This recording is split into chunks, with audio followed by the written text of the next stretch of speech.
Alright, welcome to the last lesson of this section. Now that we've trained a neural model to have optimal parameters using previously labeled data, we can now use it to make accurate predictions on newly inputted data which don't have a label.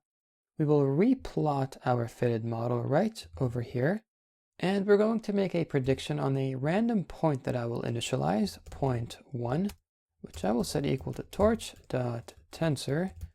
As you've already guessed it, it will have two inputs, x1 and x2, where x1 will simply equal 1.0 and x2 negative 1.0, which would have the coordinate lie somewhere around here. And we can also make a prediction on point 2, which will also equal torch.tensor. It will have two inputs, x1 and x2 as well, where x1 will equal negative 1.0 and 1.0, which would be somewhere around here. Well, it would be here. We will first plot these points for visualization purposes. We do this with plt.plot point 1, and to ensure compatibility with the plot function, we must first ensure this is a numpy array. So we write .numpy. And first we specify the x1 coordinates of our point, which is clearly in index 0. And now we specify the x2 coordinate of our point, which is at index 1. And we will plot this point as a red circle with the string ro. Okay, now copy and paste the following, except now we plot point 2.numpy. And it will be given a different color than the first point, a black color of ko. And we can now make predictions on each point. We want to predict the probabilities of each point belonging to the positive region, to class 1. We know that all the blue points are labeled as class 0, as we saw before, and all the green points are labeled in class 1. So one would expect that the black point, which is somewhere over here, has a probability very close to 0, and the red point would have a probability very close to 1. We can determine this by feeding each of them into our trained model as inputs. So we print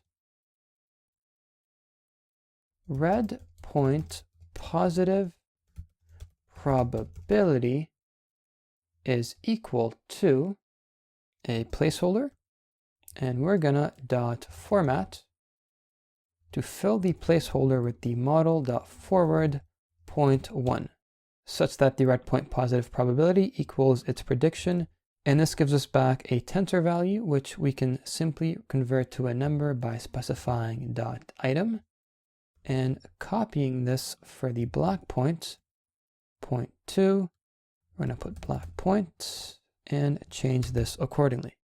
All right, by running this cell, clearly our linear model classifies the red point in class 1 and the black point in class 0, and this is also reflected in the outputted probabilities, where the red point has a probability very close to 1 and the black point a probability very close to 0. Let's take this one step further by going back to our class initialization and add another method called predict. Def predict, also taking in an input x. Let's not forget the self keyword. And so whenever we call predict, we set pred is equal to self.forwardx. This will give us back a probability. And if that probability, if pred is bigger or equal to 0.5, we want to return class 1, else we will return 0. Right, and now rerunning all of our cells. I'll just fast forward this video until it's done.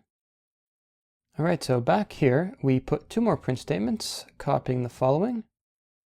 And we write red point in class placeholder, and we'll format to return model.predict point 1.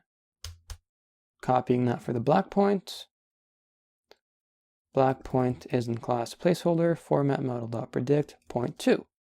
Make sure that you have removed .item, as we are not returning a tensor from model.predict, and running our code, it makes the accurate prediction that the red point is in class 1 and that the black point is in class 0.